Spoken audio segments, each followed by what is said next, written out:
Rules regarding mosques. 490A mosque is a term used for Islamic places of worship, houses of worship. Literally, it means a place of prostration. Its plural is mosques.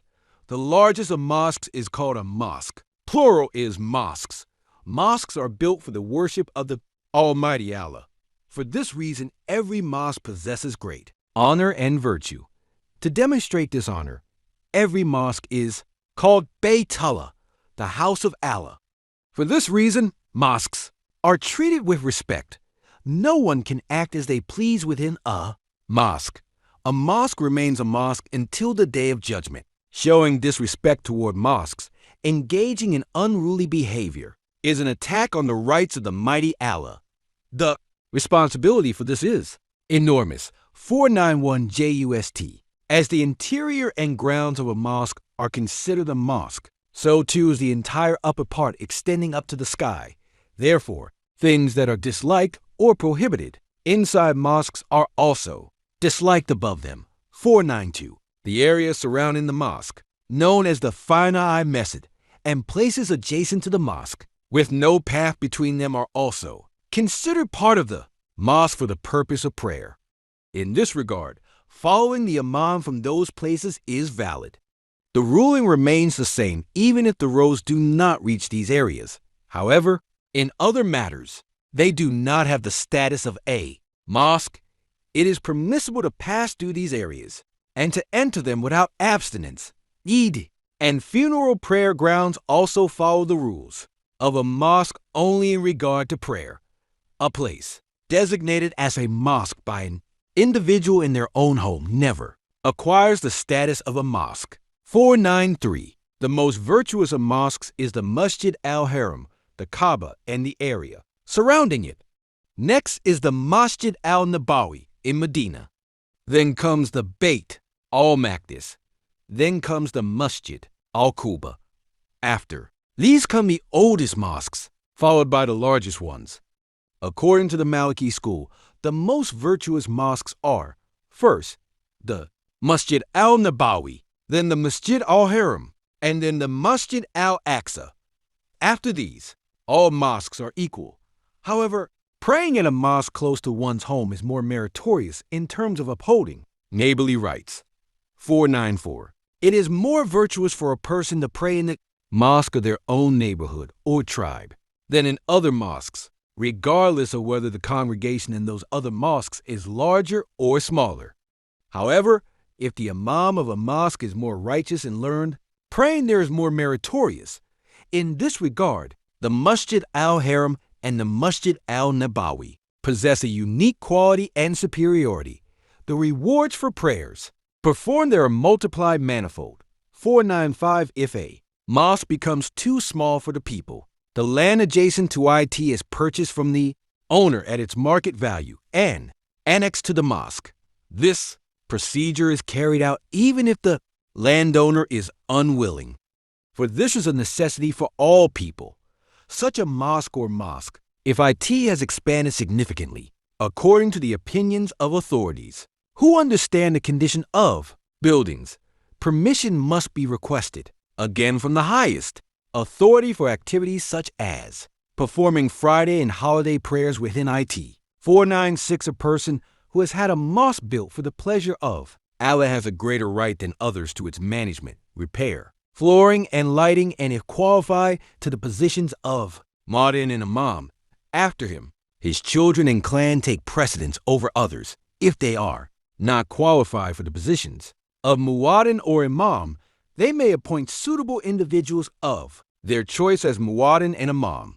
However, if a disagreement arises between the waqf and the neighborhood residents regarding this appointment, the following is considered. If the individuals chosen by the waqf are better or are equal to those chosen by the community, those chosen by the waqf are preferred. Otherwise, the community's preference shall prevail. 497. There is nitrogen monoxide objection to decorating the walls and dome of a mosque with certain embroideries and gilded ornaments. However, it is better for it to remain simple. In particular, decorating the Qibla side with delicate and elegant ornaments in a way that draws the eyes is considered disliked, as it will distract those praying and disturb the peace of their hearts. However, a person may decorate a mosque using their own property. However, the trustee, the person responsible for the mosque's maintenance, may not use the endowment's property for such embroideries or decorations. If he does, he must reimburse the cost, for these are not matters related to the structure or maintenance of the mosque. However, such expenditures may be made if there is fear that the surplus revenue might fall into the hands of oppressors and be wasted. 498. The lights in mosques may be kept on for no more than 1/3 of the night.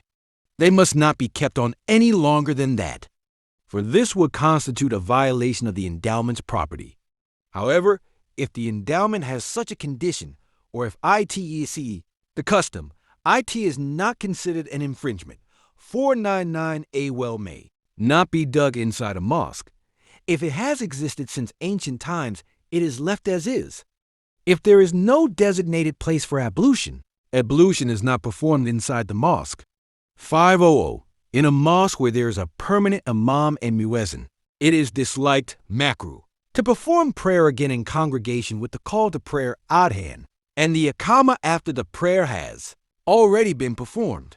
However, according to the prevailing opinion, it is not disliked for some people to pray in congregation, again in a part of the mosque other than the mihrab, without reciting the adhan and iqama again. 501. After the call to prayer is recited in a mosque, it is disliked for someone present there to leave that mosque and go to another mosque, unless they are on duty at that other mosque. 502. It is a sin to walk in front of someone who is praying. However, if there is space in the front rows of the mosque, it is permissible to walk in front of someone praying in the back rows and move forward, because this person has forfeited the right to be respected. 503. It is disliked for someone who is not in itikaf to eat or sleep inside the mosque. However, according to one opinion, it is permissible for a person who is far from his homeland to eat and sleep inside the mosque. However, to avoid disagreement, it is better for such a stranger to intend to enter itikaf. 504. One enters mosques in a state of ablution. It is not permissible to bring children or the mentally ill into mosques without the intention of prayer, nor is it permissible to pass through them like a street unless absolutely necessary. 505. When entering a mosque, one should step in with the right foot first and immediately send blessings and peace upon the Prophet. Allahum mefta alena ebvabe. Ramtite equals, O Lord, open the gates of your mercy upon us. One should pray. When leaving, one should step out with the left foot first. Allahum mefta alena ebvabe fadlike equals, O Lord, open the doors of your grace and generosity upon us. One should pray. 506. One cannot enter mosques with improper behavior or manner. Entering with rolled up sleeves or a coat thrown over the shoulders is inappropriate unless absolutely necessary. One should not sit casually in mosques by crossing one's legs or stretching out one's feet. These actions are not permissible. Furthermore, one must not step on the carpets laid out in mosques with dirty or wet feet. Actions that damage the cleanliness of the place of worship are prohibited. Everyone should go to places of worship wearing their cleanest and finest clothes, according to their means. One must avoid behaviors that may offend the congregation. In a verses of the Quran, it is stated, when you enter any mosque, wear your clean and beautiful clothes. 507. Speaking in a loud voice in mosques is disliked. However, it is permissible for preachers, sermonizers, and teachers giving religious lessons to raise their voices to be heard by the congregation. It is also permissible for those reciting the Quran and those remembering Allah to raise their voices, provided they do not disturb others' prayers. 508. It is not permissible to make noise in mosques, to discuss worldly matters unnecessarily, to inquire about or search for lost items, or to recite poems that do not contain remembrance of God or wisdom. IT is side. Just as fire consumes wood, words spoken, in the mosque consume and destroy good deeds. 509 IT is not permissible to impose punishments on criminals or to engage in commerce in mosques. Only those in itikaf may engage in trade, but only to the extent of their needs and without the intention of making a profit. See the section on itikaf. According to Imam Ahmad, performing a marriage contract in mosques is sunnah. According to Imam Shafi, this contract is permissible only for those in itikaf. 510. Begging inside the mosque is haram. Giving money to such beggars is also disliked. This is the most prudent opinion. However, giving gifts and alms is not prohibited.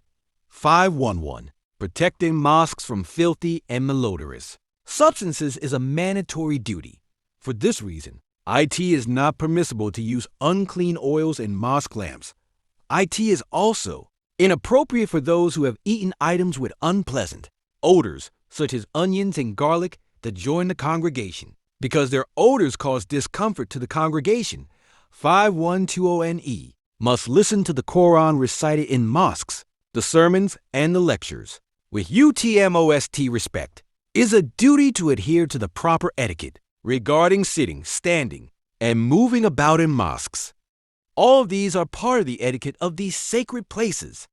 To act contrary to these is contrary to Islamic etiquette. Such an unseemly act stems from a failure to fully understand how sacred an Islamic place of worship is. It stems from a lack of understanding of the respect that should be shown toward the Holy Quran and other revered things. It is contrary to the respect and courtesy that should be shown towards social etiquette and fellow believers.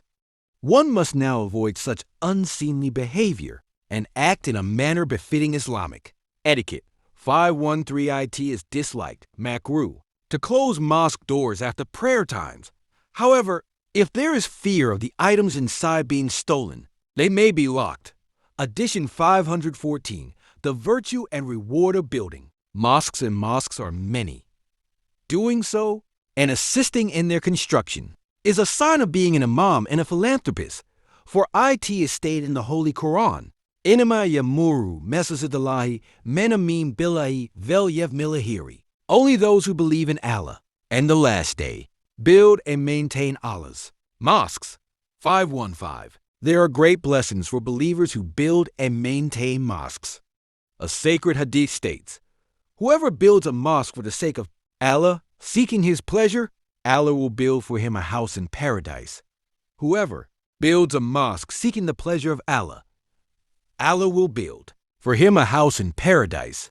In another hadith, IT is stated as follows, whoever builds a place of worship from halal wealth, where Allah the Exalted is worshipped, Allah will build for him a palace of pearls and ruby in paradise. Indeed, the reward for a place of worship built with lawful wealth, not for others to see or hear, but solely for the sake of Allah's pleasure, is immense. How blessed are those who accomplish such virtuous deeds. 516. When people die, their deeds come to an end, and their record books are closed. No more rewards are recorded in these books. However, the books of deeds of believers who have continuous works of charity, such as building a mosque, do not close. Good deeds continue to be recorded for them.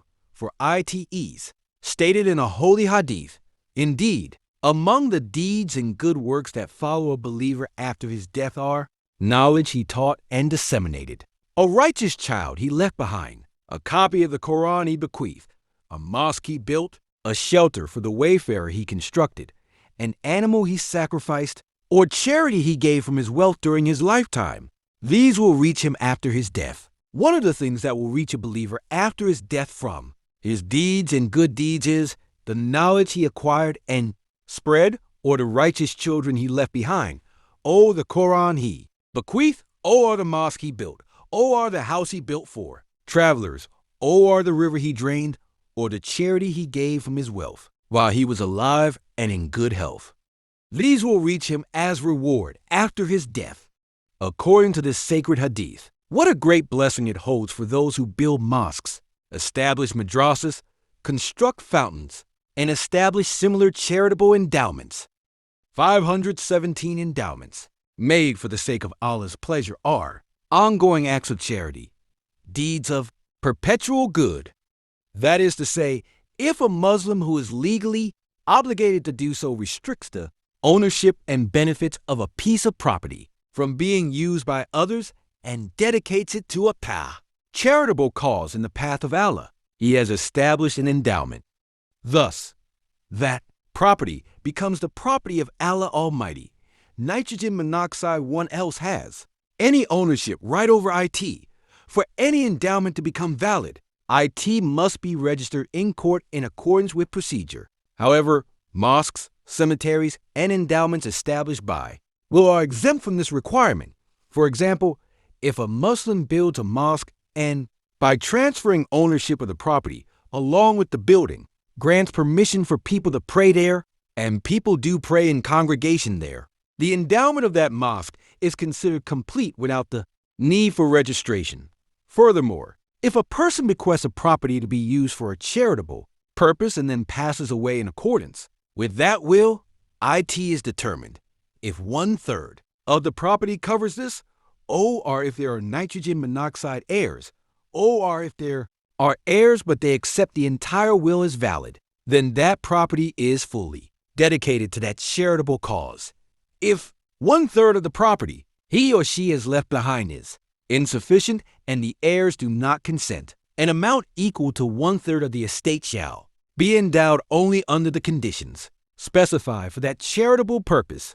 The validity of this is not subject to registration.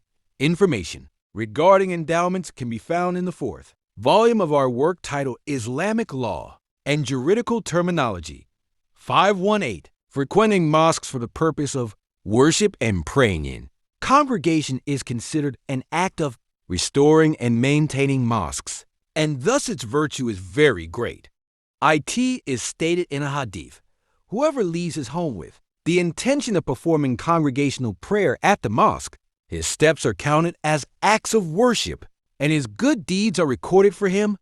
In another hadith, whoever takes a proper abstinence at home and then goes to the mosque, that person becomes a visitor of Allah. Hospitality toward the visitor is a right upon everyone who is visited. It is stated.